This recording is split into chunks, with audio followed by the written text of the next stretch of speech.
Assalam alaikum wa rahmatullahi wa barakatuh. Avant de commencer, je t'invite à t'abonner à la chaîne, à écrire en commentaire un mot ou une phrase qui résonne avec ton cœur. Même quelque chose de simple comme « Je fais confiance à Allah » et à partager cette vidéo si elle touche ton âme. Reste bien jusqu'à la fin, parce qu'un trésor spirituel t'attend, un secret subtil que ton cœur n'oubliera jamais. Maintenant, laisse-moi te parler. Ferme doucement les yeux ou simplement apaise ton regard. Prends une inspiration lente. Garde-la un instant, puis relâche-la. Tu sens ce léger espace, juste là, entre deux souffles. C'est dans cet espace que ton âme parle le plus fort, même lorsque ta bouche reste silencieuse. Il y a des moments dans la vie où on se sent suspendu, ni totalement perdu, ni vraiment trouvé, comme si quelque chose nous retenait à un seuil invisible. Tu n'avances plus vraiment, tu ne recules pas non plus. Tu flottes entre ce que tu es et ce que tu pourrais devenir. Parfois, tu ressens qu'une transformation est en train de naître au fond de toi, comme une lumière derrière un voile trop lourd. Tu ne sais pas quand ce voile tombera, tu ne sais même pas pourquoi il existe, mais tu sens qu'il est temps que quelque chose change. Oui, il y a des périodes où tes prières semblent tourner en rond. Tu les répètes encore et encore, comme si tu marchais dans un couloir sans fin. Tu te demandes peut-être pourquoi Allah tarde à répondre, pourquoi rien ne bouge, pourquoi ce silence remplit ton cœur comme une nuit sans lune. Et pourtant, ce silence n'est pas vide. Il n'est pas une absence, il est une préparation. Une gestation de lumière. Beaucoup de croyants traversent ces moments sans comprendre qu'ils se trouvent à la frontière d'un changement profond. Pas un changement extérieur, visible, spectaculaire, mais un changement intérieur, silencieux, plus puissant que tout ce que le monde peut offrir. Oui, tu es peut-être à la frontière de quelque chose. Une transformation qui commence dans ton cœur avant de se refléter dans ta vie. Et cette sensation que tu ne peux pas nommer, c'est le signal qu'Allah t'appelle doucement à revenir à lui. Parfois, ce n'est pas ta situation qui est bloquée, c'est ton âme qui attend un souffle, une parole, une connexion pour se réaligner avec son Créateur. Et parfois, ce souffle prend la forme d'une invocation. Une invocation qui n'est pas magique. Une invocation qui n'est pas un bouton sur lequel on appuie pour obtenir un résultat immédiat. Non, ce n'est pas comme ça que la lumière divine fonctionne. L'invocation dont je vais te parler plus loin n'est pas faite pour forcer ton destin. Elle n'est pas conçue pour contrôler la vie comme si tu avais une télécommande sur l'invisible. Cette invocation est une porte, une clé. Une manière d'ouvrir ton cœur à Allah lorsque tu te sens à l'étroit dans ta propre existence. Ce qu'elle transforme, ce n'est pas seulement ton avenir, mais ton intérieur. Elle ouvre les nœuds que tu ne savais pas expliquer. Elle apaise les pensées qui te fatiguaient. Elle dépose une douceur là où tu ne voyais plus que des murs. Et tu sais ce qui est le plus beau? Cette invocation se révèle dans un moment précis. Un moment que beaucoup négligent, un moment où la lumière est plus fine, plus douce, plus proche de ton cœur. Ce moment, c'est le lundi. Un jour que l'on croit banal, mais qui porte en lui un secret que seuls les cœurs attentifs peuvent saisir. Avant même de te l'expliquer, j'aimerais que tu ressentes ce que ton âme te dit maintenant. Peut-être que tu regardes cette vidéo par hasard. Peut-être que tu étais en train de défiler sur ton téléphone sans réfléchir. Peut-être même que tu avais l'intention d'écouter juste quelques secondes avant de passer à autre chose. Et pourtant, tu es encore là. Ton cœur n'est pas parti. Tes yeux n'ont pas fui. C'est peut-être un signe. Un rendez-vous silencieux entre toi et Allah. Un appel subtil. Un souffle doux qui te dit « Reste, écoute, tu en as besoin ». Et si tu ressens quelque chose au fond de toi, même une émotion légère, même un frisson, même une larme qui hésite, sache que ce n'est pas un hasard. Rien n'arrive par hasard dans la vie du croyant. Reste avec moi. Tu vas comprendre pourquoi le lundi est un jour que les cieux n'oublient pas, et comment une simple invocation peut devenir le premier pas vers la lumière qui t'attendait depuis longtemps. Pourquoi le lundi est un jour différent, l'invocation du cœur confiant. Il existe des jours qui ressemblent à tous les autres, des jours que l'on traverse sans y prêter attention, comme si le temps n'était qu'un fil qui glisse entre nos doigts. Et puis, il y a les jours que le ciel choisit, les jours qui portent une signification invisible, connue seulement de ceux qui prennent le temps de ressentir, plutôt que de simplement vivre. Le lundi fait partie de ces jours particuliers.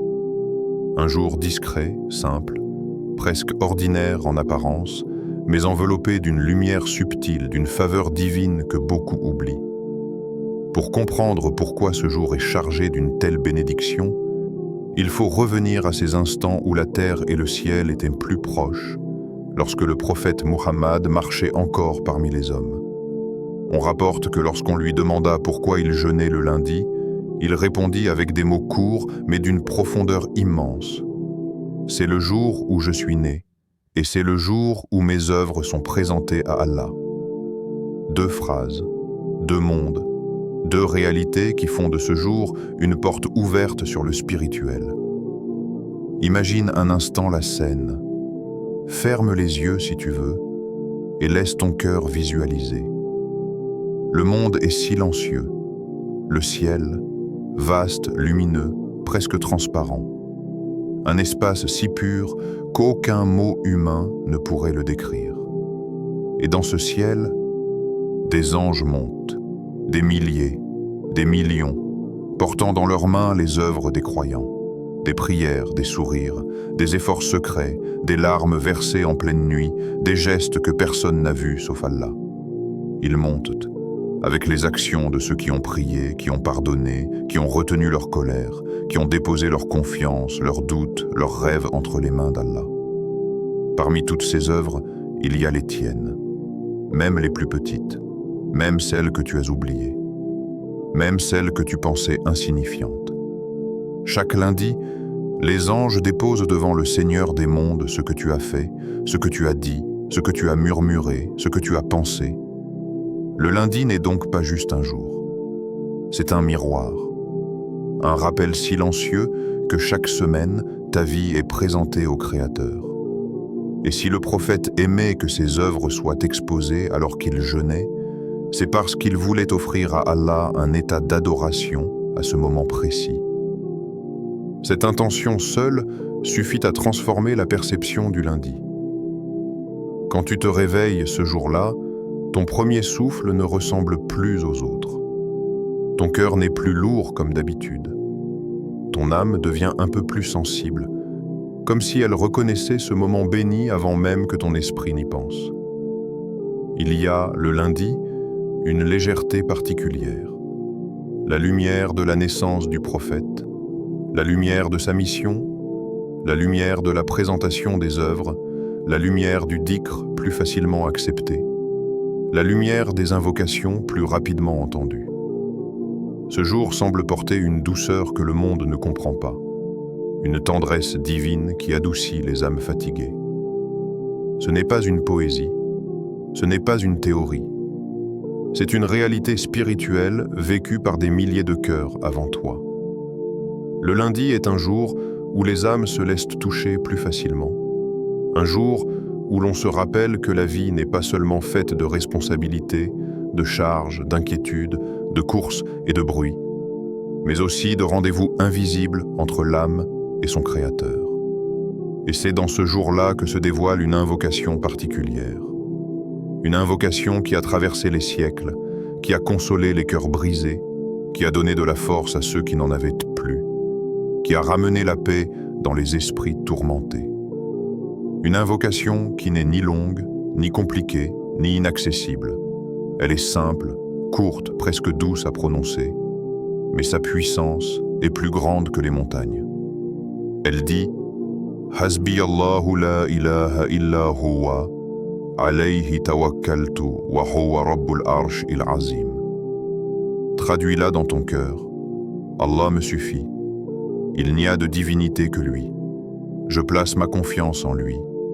Et il est le Seigneur du trône immense.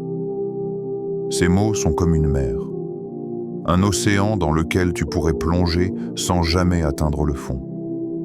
Chaque partie renferme un monde, un secret, une guérison. Hasbi Allahu, Allah me suffit. C'est une déclaration, un abandon, un souffle libérateur. C'est dire à ton âme, tu n'as pas besoin de tout comprendre, tu n'as pas besoin de tout contrôler, tu n'as pas besoin de courir partout pour trouver la paix. La paix vient de celui qui n'a pas besoin d'aide pour t'aider. Ces mots effacent les inquiétudes comme la pluie efface la poussière. Puis tu dis, la ilaha illa roi.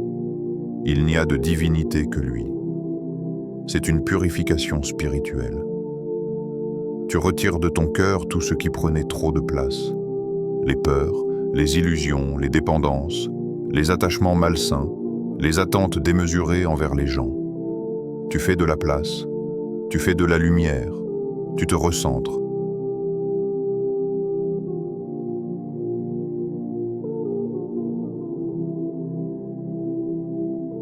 Puis tu continues, alayhi tawakkaltu. Je place ma confiance en lui. C'est ici que ton cœur apprend à marcher dans l'invisible. Ici que tu lâches le besoin de tout maîtriser. Ici que tu déposes tes fardeaux. Ici que tu apprends à avancer même si le chemin est obscur. Le tawakkul n'est pas l'inaction, c'est marcher, même lorsque tu ne vois que 2 pas devant toi, car tu sais que la lumière avance avec toi. Enfin, tu termines par « Wa huwa rabbul arsh il azim » et il est le Seigneur du trône immense. C'est le rappel suprême. Celui qui tient l'univers te tient toi aussi. Rien ne lui échappe. Rien ne le dépasse, rien ne le fatigue, rien ne lui est impossible. Le trône est la plus grande création connue. Et celui qui en est le Seigneur gère ta vie mieux que tu ne pourrais le faire toi-même. Quand tu prononces cette invocation, même une seule fois, elle agit. Lorsqu'elle est dite 100 fois un lundi, avec sincérité, présence, profondeur. Elle devient une lumière qui se dépose dans ton cœur, une lumière qui ne ressemble à aucune autre. Imagine maintenant ce moment. Tu es assis, un lundi matin, le monde est encore calme. Tu fermes les yeux, tu prononces ces mots, une fois, puis une deuxième fois, puis une troisième. Tu ne cherches pas de miracle, tu cherches Allah. Et c'est là que la magie du spirituel opère. Les pensées s'apaisent, les peurs reculent, les épaules se relâchent, le cœur devient plus léger. Ton âme se souvient enfin que tout est entre les mains d'Allah. Elle se souvient que rien de ce qui est écrit pour toi ne peut t'échapper, et rien de ce qui ne t'est pas destiné ne peut t'atteindre. Cette invocation est un refuge, une forteresse pour les âmes fatiguées, une caresse pour les cœurs lourds, une force pour ceux qui doutent, une lumière pour ceux qui avancent dans l'obscurité. Elle n'a pas été révélée pour décorer la langue, mais pour libérer le cœur. Et lorsque tu la récites un lundi, un jour où les œuvres montent vers Allah, un jour où les sourires sincères sont multipliés, un jour où les intentions sont plus lumineuses, alors cette invocation devient comme une barque pour ton âme, une barque qui traverse les vagues de la vie pour te ramener vers la paix. Le lundi n'est pas un jour comme les autres, parce qu'il porte la mémoire d'un prophète, la présentation des œuvres, et la bénédiction d'un moment où les portes du ciel semblent un peu plus ouvertes. Et l'invocation « Hasbi Allahu la ilaha illa huwa » devient dans ce jour bénie comme une clé qui ouvre les serrures invisibles, comme une brise qui efface les nuages, comme une lumière qui descend doucement dans ton cœur. Le secret du tawakkul, la leçon de Moussa. Il existe des récits qui ne sont pas seulement des histoires. Ils sont des miroirs dans lesquels chaque croyant finit un jour par se reconnaître. La vie de Moussa alayhi salam en fait partie. Pas seulement parce qu'elle est grande, légendaire, impressionnante, mais parce qu'elle ressemble étrangement à nos propres épreuves. Imagine la scène. Le vent souffle comme une bête invisible.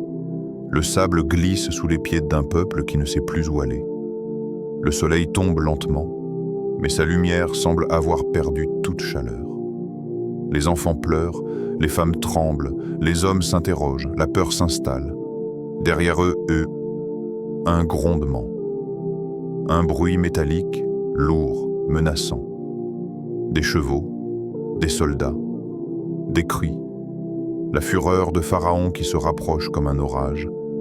Devant eux, l'océan.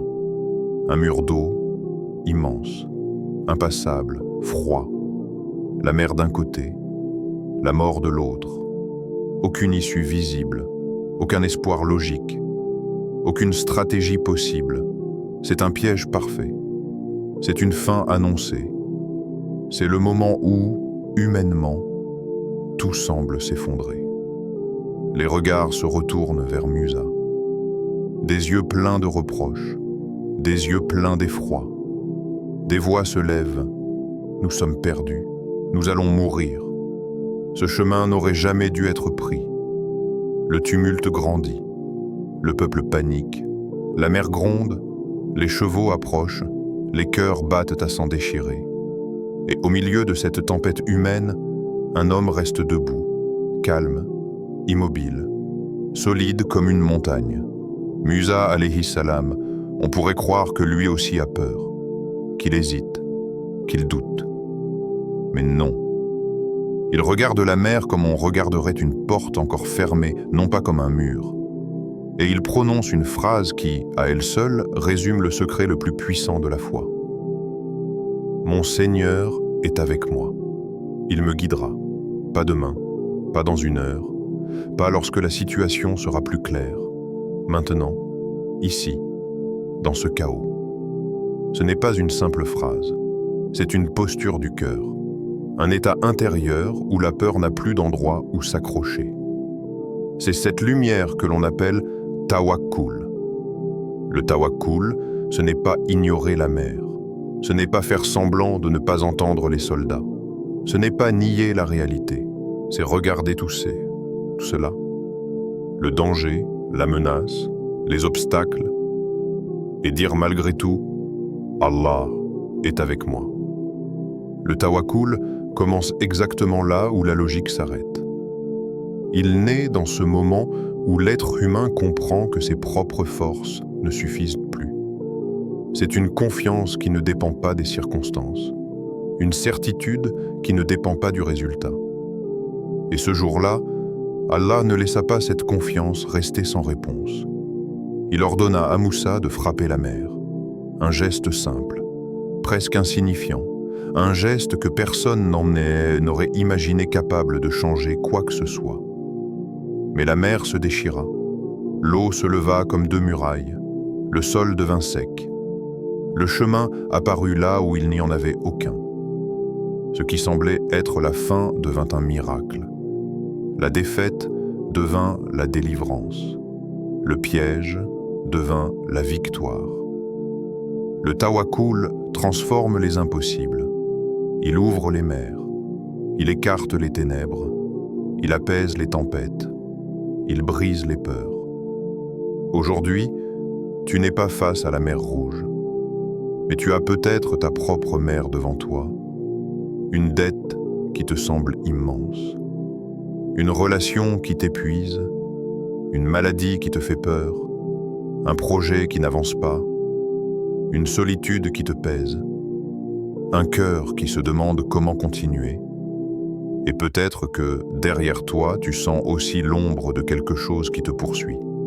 La pression, les responsabilités, les regrets, le passé, la peur de l'avenir.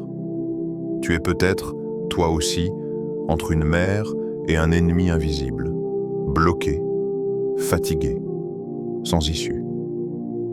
Mais il suffit parfois d'une phrase, d'une seule lumière intérieure, pour transformer une situation entière. Mon Seigneur est avec moi. Cette phrase n'est pas celle du passé. C'est une phrase vivante. Une phrase pour toi. Une phrase pour maintenant. Allah n'a pas cessé d'être le Seigneur qui ouvre les mers. Tu as simplement oublié que ton cœur portait encore la capacité d'y croire. Il suffit de la réveiller, et c'est ici que le lundi intervient. Un jour béni, un jour choisi, un jour où la lumière descend d'une manière différente, un jour où les invocations montent comme des oiseaux libres, un jour où les âmes sont plus réceptives aux miracles invisibles. Le tawakkul ne naît pas toujours tout seul. Parfois, il faut l'entretenir, le rappeler, l'arroser comme une graine fragile. Et parmi les gestes qui réveillent cette confiance profonde, il y a une routine, une pratique simple, mais d'une puissance extraordinaire. Celle que tu peux vivre chaque lundi. Comment vivre ce lundi différemment? Il y a des gestes qui changent une journée, et il y en a d'autres qui changent un cœur. Le lundi dont je vais te parler ici ne ressemble pas à ces débuts de semaine lourds et mécaniques. Il ne ressemble pas au stress, aux responsabilités, au réveil précipité. Ce lundi est un moment suspendu, un rendez-vous intime entre toi et ton Créateur. Un instant que tu peux transformer en lumière si tu y déposes ton intention, ton calme, ta sincérité. 1. Réveille-toi après Fajr, ou un peu avant le lever du soleil, quand le monde dort encore, le silence n'est pas un vide. Il est une présence, une invitation. À l'aube, les pensées sont plus légères, le cœur est moins encombré. Les préoccupations n'ont pas encore eu le temps d'éclore. C'est un moment pur où les anges témoignent de ceux qui se souviennent d'Allah. Lève-toi doucement, pas en courant, pas en te précipitant, avec délicatesse, comme si tu marchais dans un sanctuaire. Ce simple geste, se lever pour Allah dans la fraîcheur de l'aube, est déjà une invocation silencieuse. 2. Trouve un endroit calme. Il n'a pas besoin d'être parfait. Tu n'as pas besoin d'une ambiance particulière, d'une pièce décorée, d'une bougie, d'un tapis spécial. Même ton lit peut devenir un espace d'adoration si ton cœur est sincère.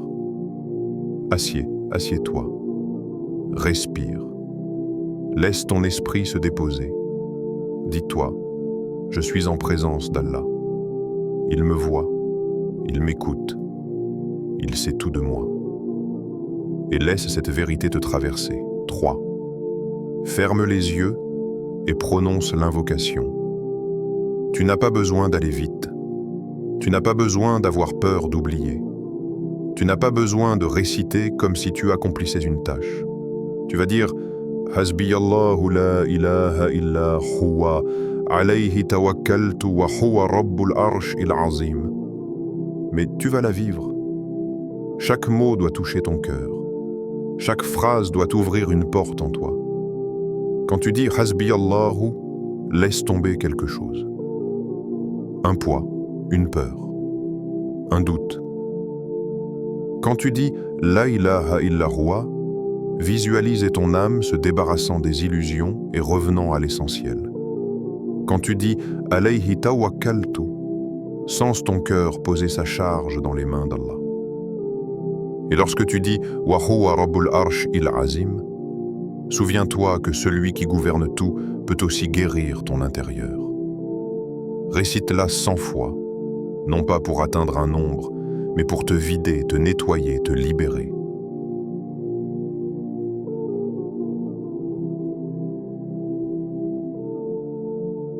Tu verras que, parfois, la 37e répétition transforme plus que la première. Parfois c'est la 80e, parfois la 12e, parfois la 100e, et parfois aucune, mais ton cœur sera quand même apaisé. 4e. Ne cherche pas un miracle immédiat. Les miracles les plus puissants ne se manifestent pas dans les circonstances, mais dans ton cœur. Ne viens pas à Allah avec une liste. Viens avec un besoin. Viens avec une vérité. Viens avec ton âme telle qu'elle est. Ne récite pas pour obtenir. Récite pour t'apaiser. Récite pour te rapprocher. Récite pour retrouver ton centre. Tu verras. Un cœur apaisé est parfois une réponse plus grande que la solution que tu cherchais. 5. Recommence chaque lundi. Ce geste deviendra un fil, une continuité, une guérison. Même 5 minutes suffisent, si ces 5 minutes contiennent ton cœur.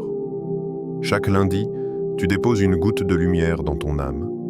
Et au fil des semaines, ces gouttes deviendront un ruisseau, puis un fleuve, puis un océan de sérénité.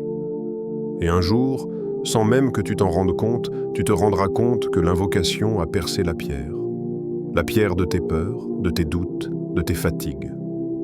Ce lundi ne changera peut-être pas ton destin en un instant, mais il changera ton cœur. Et ton cœur changera ton destin. Des vies changent, même dans le silence. Il existe des transformations qui ne se voient pas, des guérisons discrètes, silencieuses, presque invisibles. Elles ne se traduisent pas par des événements spectaculaires ou des miracles éclatants, mais par un changement subtil du cœur, une nouvelle manière de respirer, de voir la vie, d'accueillir les épreuves. Tu connais sûrement des croyants ordinaires, des gens simples, sans histoire particulière, sans titre prestigieux, mais dont le cœur possède une profondeur que même les mots ne peuvent pas contenir. Ce sont eux qui m'ont appris que les miracles les plus authentiques ne se manifestent pas toujours à l'extérieur. Ils éclorent à l'intérieur. J'aimerais te parler de quelques-unes de ces âmes. Peut-être que tu te reconnaîtras dans l'une d'elles. Peut-être qu'une partie de ton histoire se glissera entre les lignes. Peut-être que tu entendras ton propre souffle à travers leurs récits. Ce ne sont pas des légendes. Ce sont des gens comme toi, comme moi, comme n'importe quel croyant qui, un jour, a décidé de se remettre entièrement entre les mains d'Allah. Le frère qui cherchait un travail, il m'a raconté son histoire avec un sourire timide. Un sourire qui portait autant de fatigue que de gratitude. Il cherchait un travail depuis des mois. Chaque jour, il sortait de chez lui avec l'espoir dans la poche, et chaque soir, il rentrait avec un peu plus de poids dans la poitrine. Les refus s'accumulaient, les CV restaient sans réponse. Et avec le temps, ce qui pesait le plus n'était pas l'absence de travail, mais le doute. Pourquoi Allah tarde? Est-ce que mes invocations ne montent pas jusqu'à lui? Est-ce que j'ai fait quelque chose de mal? Puis un lundi, il entend parler de l'invocation du tawakkul. Il ne cherche pas un résultat. Il se dit simplement « Je veux commencer ma semaine avec le nom d'Allah ». Alors il se lève tôt. Il récite « Hasbi Allahu la ilaha illa huwa » 1 fois, 10 fois, 30 fois, 100 fois. Et ce qu'il a ressenti, ce n'était pas une réponse extérieure, pas un appel, pas une promesse, pas un miracle. C'était un apaisement tellement profond qu'il avait l'impression que son cœur retrouvait enfin la bonne place dans sa poitrine.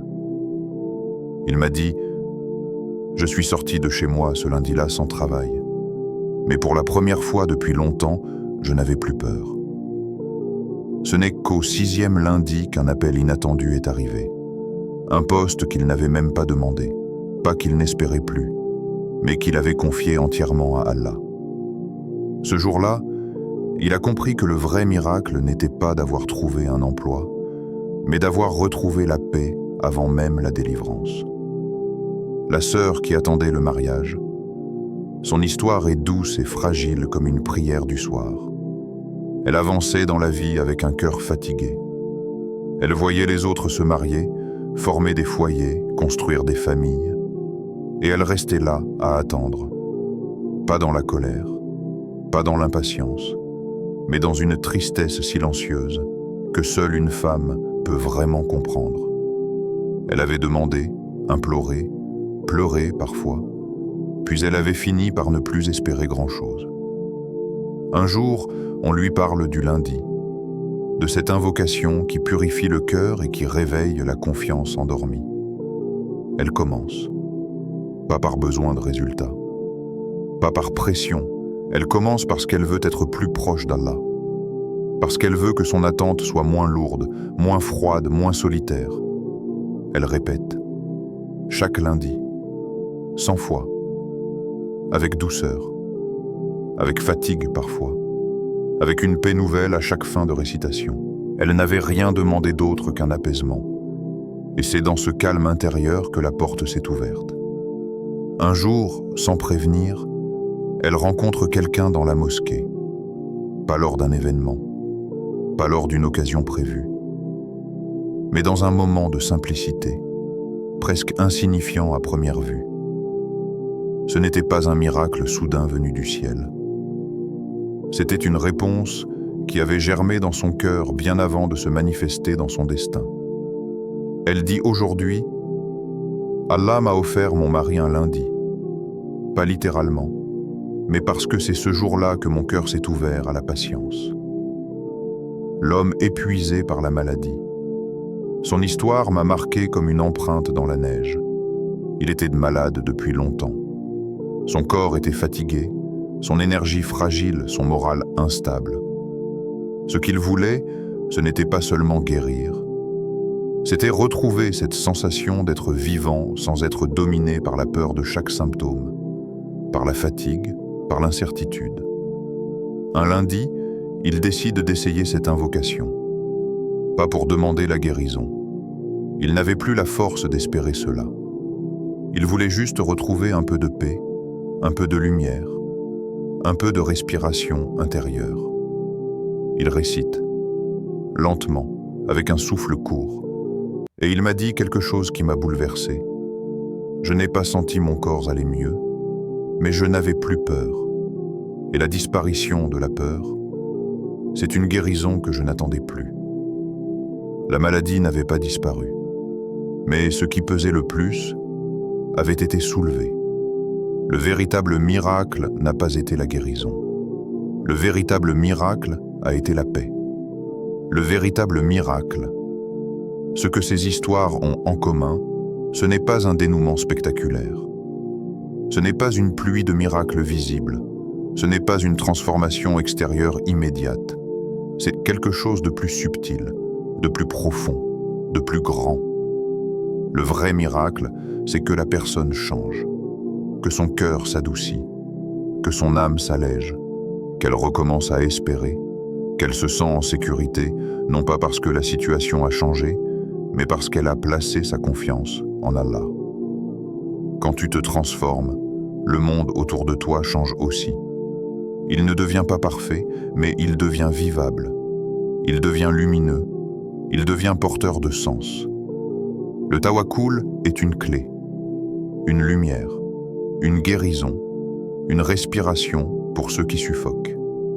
Ce n'est pas un concept, ce n'est pas un mot, c'est un état intérieur, une façon de marcher dans la vie, une manière de voir l'invisible.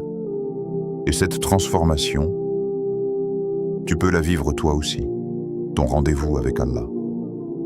Peut-être que ce lundi n'est pas un lundi comme les autres. Peut-être que ces mots ne sont pas passés par hasard devant ton regard. Peut-être qu'une partie de ce rappel vient toucher exactement la zone de ton cœur qui avait besoin d'être réveillée. Quand quelque chose te fait vibrer, quand ta gorge se serre, quand une larme hésite à tomber, quand tu sens une chaleur douce monter dans ta poitrine, ce n'est pas une émotion banale. C'est une réponse du cœur. C'est une reconnaissance intérieure. C'est un appel. Allah t'appelle souvent dans les moments où tu t'y attends le moins.